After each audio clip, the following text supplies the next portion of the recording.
প্রিয় শিক্ষার্থীরা, তোমাদের সকলকে শুভেচ্ছা জানাচ্ছি। আমন্ত্রণ জানাচ্ছি ভিডিওটি শেষ পর্যন্ত ভালোভাবে দেখার এবং বোঝার জন্য। এবং এই চ্যানেলটি আমার একটি নতুন চ্যানেল, কাজেই তোমরা অবশ্যই এই চ্যানেলটি সাবস্ক্রাইব করবে এবং অন্যদেরকে এই চ্যানেলের ভিডিওগুলো দেখার জন্য উৎসাহিত করবে। প্রথমেই আমরা যেটা আলোচনা করতে চলেছি এটি মাধ্যমিক গণিতে। যেহেতু আমরা ভিডিওটির থাম্বনেল দেখে হয়তো বুঝতে পারছি যে এটি কোন ধরনের ভিডিও।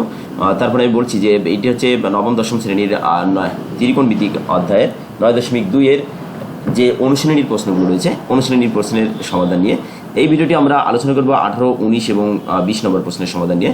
এখানে প্রথমে 18 নম্বর প্রশ্নে যেটা রয়েছে সেটি হলো 2 cos a plus b equal 1 2 sin a minus b 1 equal 2 sin a minus b। অর্থাৎ এই যে একটা সমীকরণ আকারে দেওয়া আছে একটা রাশি, এটা সমীকরণও বলা যায় ডাবল, এখানে a সমান 1, অর্থাৎ এখানে একটু ব্যতিক্রমী সমীকরণ মনে হচ্ছে, এটি বুঝিয়ে দেব। এই শর্তের এই যে রাশিটা বা সমীকরণটা দেওয়া আছে এর আলোকে আমরা এ ও বি সূক্ষ্মকোণ হলে দেখাও যে এর মান 45 ডিগ্রি, বির মান 15 ডিগ্রি। অর্থাৎ এই তথ্যের আলোকে আমাদের এই মান বের করতে হবে। এখানে এই মান যদি আমরা বের করতে পারি তাহলে আমাদের ঠিক থাকবে, আর যদি না বের হয় তাহলে নিশ্চয়ই আমাদের কোথাও ভুল যাচ্ছে, এটা মনে করতে হবে। তাহলে প্রথমে আমরা এই যে রাশিটা দেওয়া আছে এটা আমরা ধরে নিলাম। এখানে দেওয়া আছে, দেখো যে এটা দিয়ে যাত্রা শুরু করলাম, এখানে আমরা লিখে নিলাম।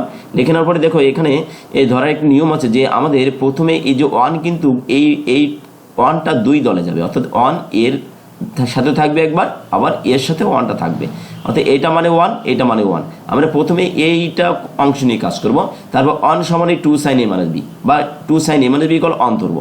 অর্থাৎ এইরকম আকারে যদি থাকে তাহলে তোমরা অবশ্যই কাজটি করবে যে 1কে তুমি একবার এই বাম পাশের এই অংশের সাথে ধরবে, আবার 1কে ডান পাশের এই অংশের সাথে একবার ধরবে, ধরে নিয়ে দুটি সমীকরণ তৈরি হবে। সেই দুটি সমীকরণকে আমরা সরলীকরণের যে নিয়ম রয়েছে বা সমাধানের নিয়ম অনুযায়ী আমরা সমাধান করব।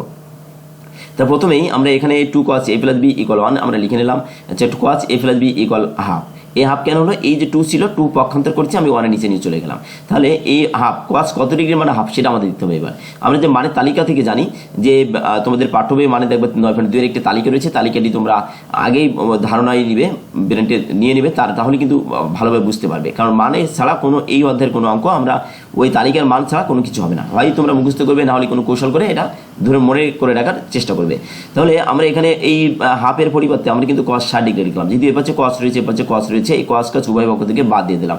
বাদ দিয়ে দেওয়ার পরে a plus b ইকুয়াল কত 60 ডিগ্রি থাকলো। এখানে থাক অবস্থায় এটা একটা সমীকরণ আকারে লিখলাম, কারণ এখানে আর কোনো কিছু করা যায় না, এই জন্য সমীকরণ আকারে লিখে দিলাম। আবার যেহেতু আমাদের প্রথমে যে অংশটা রয়েছে 2 sin a minus b equal 1, আমরা এই 1 সমান 2 sin a minus b আমরা একটু ঘুরিয়ে লিখবো 2 sin a minus b equal 1, 2 sin a minus b equal 1 লিখলাম। এখন এই 2কে আমরা বাম পাশ থেকে এই 1 নিচে নিয়ে চলে আসলাম, তাহলে হাফ হলো 1/2। এখন এই sin a minus b equal sin 30 degree, sin 30 degree equal half হয়। এখন এই যে সাইন রয়েছে, এই সাইন আর এই সাইন উভয় পক্ষ থেকে আমরা বাদ দিয়ে দিলাম। বাদ দিয়ে দিলে আমাদের থাকে কি a minus b equal 30 degree থাকলো। যদি একটা সমীকরণ হয়েছে আর একটা সমীকরণ, আমরা এই সমীকরণে কি করবো এবার যোগ করব, যোগ করে দেখবো যে এটা হয় কিনা। আমরা যদি যোগ এইভাবে না বুঝে থাকি তাহলে আমরা এইভাবে, তোমরাও এইভাবে পরীক্ষায় সময় লিখতে পারো যে প্রথমে ওপরেটা লিখে নিলাম, লিখে নেওয়ার পরে a minus b ইকুয়াল কত হবে 30 ডিগ্রি হবে। এভাবে আমরা যদি যোগ করে দিই তাহলে দেখো b প্লাস b মাইনাস, তাহলে এটা কিন্তু বাদ হয়ে যায়, তাহলে a আর a কি হয় 2a হয়, ইকুয়াল 60 আর 30 হয় কত 19 হয়, তাহলে এত ডিগ্রি হয় 90 ডিগ্রি। তাহলে এখন এই যেটা রয়েছে তাহলে আমরা এর মান পেয়ে যাচ্ছি, এখান থেকে এর মান আমরা কত পাচ্ছি a19/a2 পাচ্ছি, ইকুয়াল ভাগ করলে কত পাই 45 ডিগ্রি আমরা পাচ্ছি, 45 ডিগ্রি হলো। এখন আমাদের এইখানে তাহলে দেখো এখানে এর মান আমরা 45 এখানে পেয়ে গেছি। এখন আমাদের কি করতে হবে, বিয়োগ করতে হবে। এখন বিয়োগ করে তোমরা করতে পারো, অথবা এর যে মানটি আমি পাচ্ছি এই মানটি যদি আমি 1 নম্বর সমীকরণে বসে পাই সেটাও হবে, অর্থাৎ আমি যদি এই 2 সমীকরণে বিয়োগ করে দিই তাহলেও হবে। আমরা এই ভিডিওটিতে বিয়োগ করে দেওয়া হচ্ছে, আমি এভাবে বোঝাচ্ছি, অর্থাৎ a plus b equal 60 degree আর হচ্ছে a minus b equal 30 degree. এর যদি আমি বিয়োগ করে দিই, বিয়োগ করে দিলে আমার এখানে যদি বিয়োগ করে দিই তাহলে দেখো বিয়োগের সময় কিন্তু চিহ্নটা পরিবর্তন হয়, এই চিহ্নটা পরিবর্তন হবে বলে আমাদের এই প্লাস বি আর প্লাস বি এটা থেকে যায়, a প্লাসে মাইনাসে বাদ যায়, তাহলে 2b ইকুয়াল কত হয় 60 থেকে যদি 30 বাদ যায় তাহলে আর 30 থাকে, তাহলে b সমান কত হয় 30/2 ইকুয়াল কত হচ্ছে এখানে 15, আর তাহলে 15 ডিগ্রি হচ্ছে। তাহলে এভাবে এখানে করা হয়েছে। অথবা তোমরা যদি মানটা এখানে বসিয়ে দাও যে আমি এর মান যেটা পেয়েছি ওটা যদি আমি 1 নম্বর সমীকরণে বসে পাই বা 2 নম্বর সমীকরণে বসে পাই সেটাও কিন্তু হবে। তাহলে সেভাবে সেটাও তোমরা যেভাবে ভালো মনে করো সেভাবে সেটা করবে। তাহলে এখন 19 নম্বরের প্রশ্নে আমি চলে যাচ্ছি।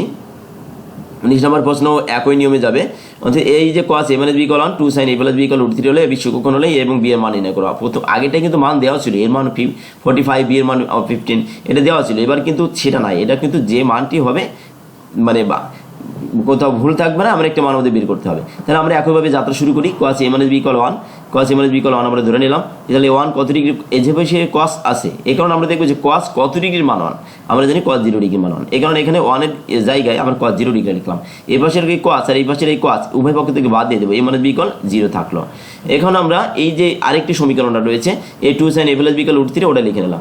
এবার দেখবো এই পাশে যেহেতু sin রয়েছে, আমরা দেখবো sin কত ডিগ্রি মান √3, আমরা জানি যে sin তার আগে এখানে যেহেতু 2 রয়েছে, সাইনের সাথে যেটা থাকবে এই সাইনকে এর সাথে যে সংখ্যাটি রয়েছে সংখ্যাটিকে আমরা পক্ষান্তর করবো, √3 তার নিচে এ 2 দিয়ে দিলাম। এবার দেখবো যে এই সাইন a প্লাস b রয়েছে, এ পাশে √3/2 হলো, √3 সাইন কত ডিগ্রি মান √3 সেই মানটি আমরা লিখবো। এখানে সাইন 60 ডিগ্রি মান √3 হয়, তাহলে এই পাশ থেকে এই সাইন আর এই পাশ থেকে সাইন আমরা কি করবো, উভয় পক্ষ থেকে বাদ দিয়ে দেবো। বাদ দিয়ে দিলে এখানে কি থাকবে, a প্লাস b থাকবে আর এখানে 60 থাকবে, তাহলে a প্লাস b equal 60 থাকলো। এখন আমাদের দেখো দুটি সমীকরণ হয়েছে, এই দুটি সমীকরণ আমরা একইভাবে যোগ করে দিতে পারি। যোগ যদি করবো তাহলে আমরা এক কাজ করি, দেখো এখানে আমাদের a minus b equal 0 ছিল, এইটা কিন্তু দেখতে আসলে ছোট এবং মাইনাস রয়েছে এবং এটা মানটি বড় রয়েছে। আমরা এক কাজ করতে পারি, এই দ্বিতীয় সমীকরণটা আগে নিতে পারি যে a plus b equal 60 degree লিখলাম, a minus b equal কত, এই 60 লিখে দিলাম। তাহলে এখানে আমাদের যদি এইটা বাদ দেয় তাহলে কত হয়, 2a equal 120 ডিগ্রি হয়, অর্থাৎ a equal 120 ডিগ্রি, এর নিচে যদি 2 চলে যায় তাহলে কত হয়, এই 60 ডিগ্রি হলো। অতএব a সমান কত হয়, এই 60 ডিগ্রি হলো। তাহলে এর মান দেখো আমাদের এখানে অর্থাৎ এটা যোগ করছি, তাই না, সরি এখানে আমার একটু ভুল ছিল, a minus b equal কত 0 দেওয়া হচ্ছে, আমি এখানে একটু ভুল করছি, এখানে 0 হবে, এখানে যদি 0 হয় তাহলে এখানে কিন্তু 60 হয়, এখানে কিন্তু কত হয়, 60 হয়। তাহলে এই 60কে যদি আমি 2 দিয়ে ভাগ করি তাহলে এখানে কিন্তু 30 হয়, এখানে 30 হবে, আমার একটু ভুল ছিল।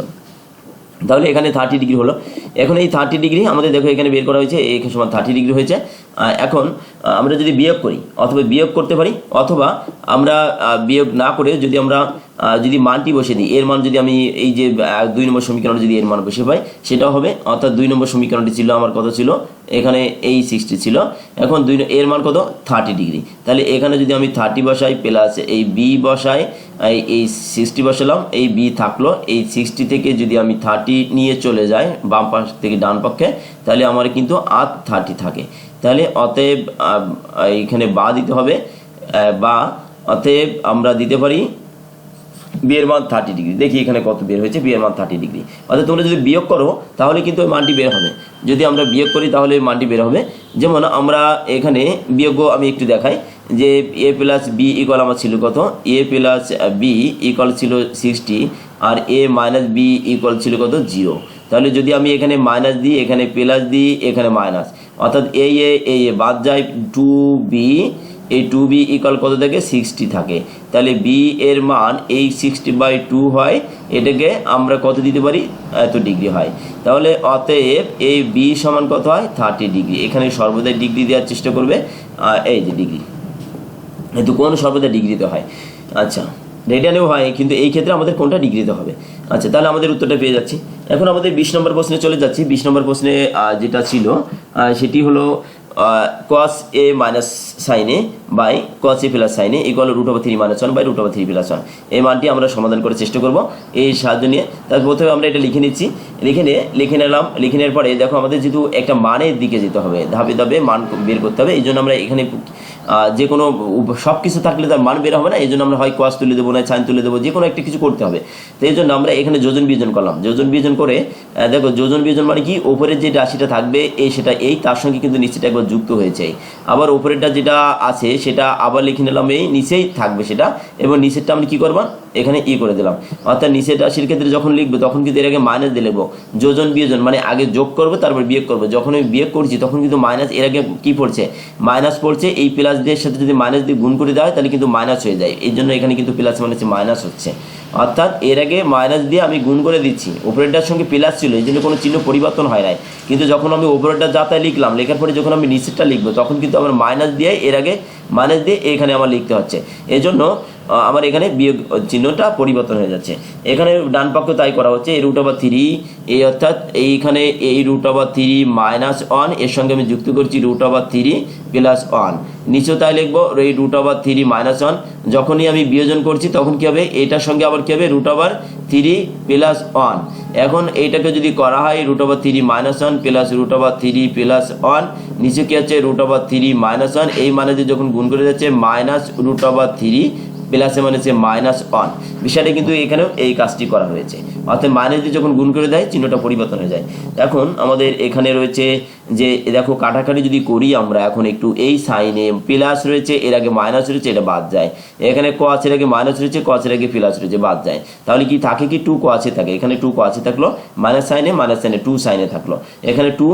এখানে আমাদের যদি এখানেও যদি হিসাব করি এই 1 আর এই 1 বাদ যায়, +1 আর একটা -1, এখানে √3 -√3 প্লাস এটা বাদ যায়। তাহলে √3 আর √3 কত হয়, এখানে দুটো √3, একটা আর একটা, এই জন্য 2√3 হবে। আর এই -1 একটা আর -1 এই আরও আরেকটা, এই জন্য এটা হচ্ছে কিন্তু -2 হবে। এখন -2 থাকলো, হিসাব নিকাশ করে আমরা এটা পাচ্ছি। এখন দেখো এই পাশেও একটি মাইনাস রয়েছে, এই পাশে একটা মাইনাস রয়েছে, এই পাশে একটা মাইনাস রয়েছে, উভয় পক্ষ থেকে মাইনাস বাদ দিয়ে দিলাম।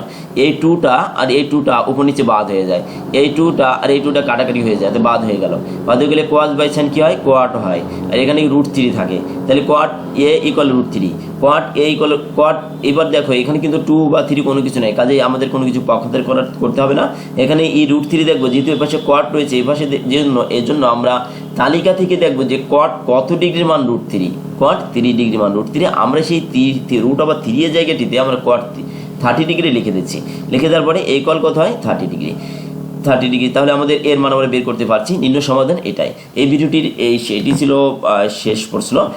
অন্য প্রশ্নগুলি আমরা পরবর্তী ভিডিওতে তৈরি করে আপলোড দেওয়ার এই চ্যানেলটিতে আপলোড দেওয়ার চেষ্টা করব। চ্যানেলটি অবশ্যই সাবস্ক্রাইব করবে এবং তোমাদের সহপাঠী যারা আছে তাদেরকে এই ভিডিওগুলি দেখার জন্য উৎসাহিত করবে। ধন্যবাদ সকলকে।